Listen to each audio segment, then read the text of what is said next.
Hai Mam, pagi ini seperti biasa saya mulai beraktivitas untuk bikin sarapan buat keluarga. Hari ini saya lagi masak opor ayam Mam.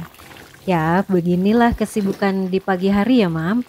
Nyiapin sarapan, sedikit beberes, kemudian siap-siap buat berangkat kerja. Nah sambil nunggu opornya mateng, ini tungku sebelah saya pakai buat goreng jamur enoki ya Mam. Kalau digoreng lebih manis rasanya. Ini saya goreng sekalian soalnya takut keburu rusak gak bisa dimakan lagi Mam.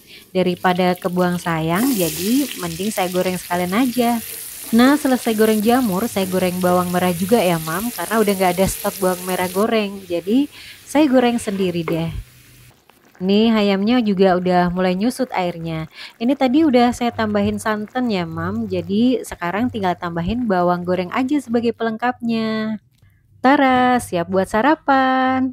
Nah, masak udah, beberes udah. Sekarang waktunya berangkat kerja.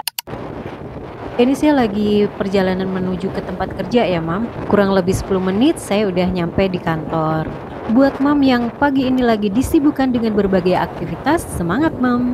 Dan buat Mam yang mungkin hari ini suasana hatinya lagi kurang baik, semangat juga. Harus tetap semangat. Nah, saya udah ada di kantor nih, Mam. Saatnya memulai aktivitas berikutnya. Bismillah, semoga hari ini banyak keberuntungan buat kita semua. Nah, sambil lanjutin aktivitas, kita mulai sharing yuk, Mam. Seperti biasa, saya akan memperkenalkan diri saya dulu bahwa saya adalah seorang ibu rumah tangga. Saya juga seorang karyawan di sebuah perusahaan swasta. Saya tidak memiliki asisten rumah tangga, tapi saya bisa jalanin semua dengan baik-baik aja. Kalau saya bisa, Mam pasti juga bisa. Ketika saya memperkenalkan diri, bukan berarti saya merasa gimana-gimana gitu, bukan ya Mam. Tapi saya ingin mensupport para Mam yang kondisinya mungkin sama dengan saya. Ibu rumah tangga tanpa asisten rumah tangga, tapi juga bekerja di luar rumah. Nah, biasanya mereka ini memiliki beban pikiran yang banyak karena merasa banyaknya tanggung jawab yang harus mereka selesaikan, sehingga merasa berat dan akhirnya menimbulkan stres dalam dirinya. Tapi tentu saja dengan tingkat stres yang berbeda-beda ya Mam. Ada yang ringan, sedang, atau bahkan di atas normal. Gak heran karena otaknya terus dipacu buat berpikir, mulai dari mikirin menu buat besok, mikirin PR anak udah dikerjain apa belum, cucian, setrikaan, pekerjaan kantor, dan lain-lain. Gak kebayang kalau semua datangnya bersamaan. Maksudnya repotnya lagi bareng-bareng gitu loh momennya. Soalnya dulu saya pernah ngalamin hal demikian. Wah, stresnya Masya Allah waktu itu. Belum lagi saya kuliahnya juga udah ada anak ya Mam. Jadi serasa belek semua bebannya. Nah, ternyata hal itu bisa diminimalisir Mam. Maksudnya biar gak gagu banget gitu, gak bikin berat di otak kita gitu loh.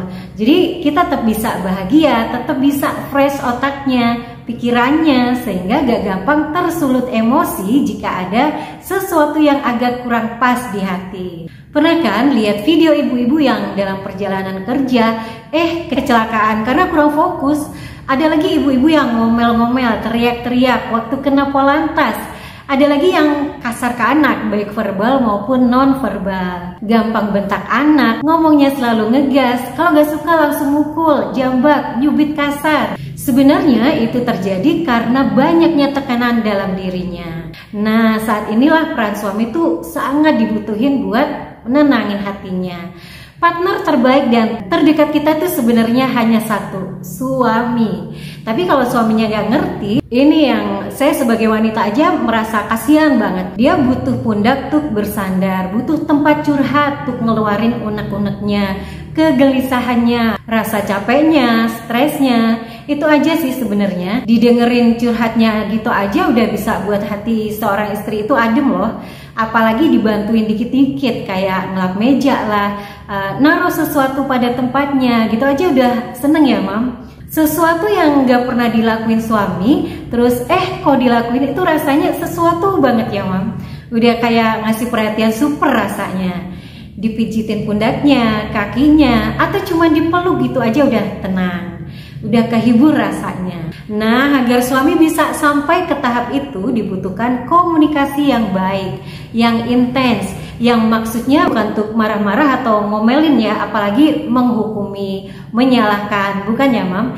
Karena seperti yang pernah saya sharingkan di video saya yang lain bahwa laki-laki itu selalu superior. Makanya kadang ada suami yang gak mau nerima saran dari istrinya, gak mau disuruh istrinya, gak mau diatur-atur istrinya. Padahal tujuan kita sebenarnya bukan semata-mata untuk nyuruh sih, bukan semata-mata buat nasehatin sehingga dia merasa seperti anak kecil gitu loh, bukan ngatur-ngatur juga.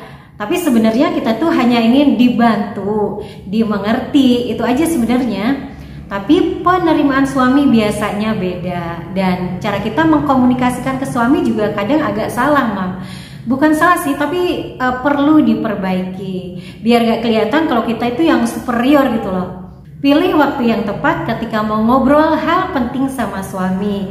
Pas mau tidur kah? Pas suasana hati suami lagi tenang kah? Lagi happy? Kemudian gunakan kata-kata yang kita kayak minta pendapat gitu Mam. Tapi ingat ya Mam, ini sesinya curhat atau musyawarah untuk mufakat. Jadi tolong hilangkan emosinya, biar jatuhnya nggak berantem gitu Mam, biar nggak gagal gitu misinya. Nah, bisa dengan kalimat seperti ini. Pak, aku mau curhat dong. Aku nggak ada rasa marah loh ya, cuman pengen curhat aja sih biar aku nggak ngerasa berat. Ataupun dengan kalimat-kalimat lain yang Mam pasti punya cara-cara tersendiri buat merangkainya. Nah, itu tadi cara pertama, dikomunikasikan. Jadi komunikasikan apapun yang buat kita jadi beban. Jangan ada yang disimpan Mam, takut ntar malah begini, takut ntar malah begitu. Karena belum tentu apa yang kita takutkan akan terjadi. Siapa tahu malah nemu solusi yang cocok banget gitu. Kalaupun ada masalah yang Mam takut banget ngomonginnya sama suami, coba mikirnya gini Mam. Ingat nggak ketika kita mau lahiran, sakit kan? Kalau kita tetap tahan, rasa sakitnya nggak hilang-hilang. Tapi sekali kita keluarin, ya udah sakitnya di awal aja. Tapi setelahnya selesai gitu loh.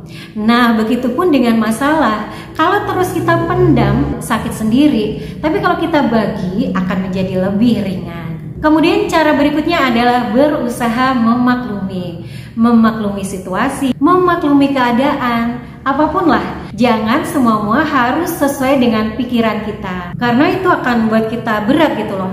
Misal kita biasanya rapi banget, bersih, kemudian ada kalanya rumah itu nggak rapi. Ya udahlah, nggak apa-apa, maklumin aja dulu karena kita juga kerja kan, nggak bisa terus mantau keadaan rumah. Asal bukan yang nggak rapi banget gitu ya Mam, karena rumah itu cerminan pemiliknya. Misal lagi soal anak harus berprestasi di sekolahnya. Mam, anak masuk 5 atau 10 besar itu aja udah bagus loh. Dan anak yang selalu ranking 1 di kelasnya bukan jaminan kelak dia akan sukses. Karena masing-masing anak memiliki keberuntungannya sendiri-sendiri.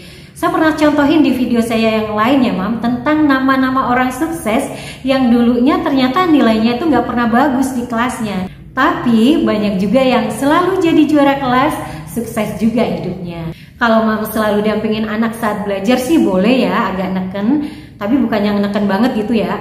Nah, sedihnya tuh kalau gak pernah dampingin anak, gak pernah ngedrill anak, tapi nuntut nilai tinggi ke anak. Nah, ini yang kurang pas. Yang penting anak tuh udah punya dasar agama yang kuat, kemandirian dan rasa tanggung jawab. Kalau menurut saya udah sih Mam, tinggal kita lebih mengarahkan, karena namanya anak ya, walaupun udah kuliah pun tetap aja masih butuh diarahkan karena mereka belum punya banyak pengalaman gitu loh. Jadi masih perlu bimbingan dan pendampingan, perlu wejangan-wejangan sebagai kontrol buat mereka. Nah, kemudian yang ketiga adalah rilis. Udah, lepaskan segala sesuatu yang buatmu berat Mam, karena nggak semua bisa kita kontrol, bisa kita kendalikan. Jadi ya udah, nggak usah terlalu dipikirin dan ikhlaskan.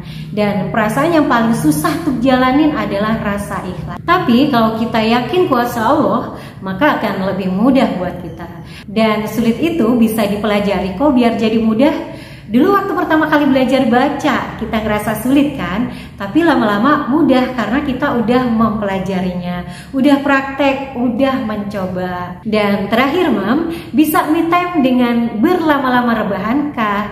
Atau yang biasanya saya lakukan ketika saya merasa capek banget gitu ya, saya biasa makan atau minum sesuatu yang manis dan gurih. Bisa makan donat kah, makan coklat kah, atau minum susu-susu berperisa yang ada rasa-rasanya gitu Mam. Asal jangan sering-sering ya Mam, karena usia tertentu udah harus mengurangi manis dan menghindari bahan-bahan pengawet masuk ke dalam tubuh. Meskipun ini susah ya Mam, karena hampir semua makanan sekarang mengandung pengawet. Padahal pengawet itu salah satu pemicu kanker loh. Cuman kadang kitanya yang ngeyel gitu ya Mam. Nah gitu ya Mam, sharing hari ini. Semoga bermanfaat. See you!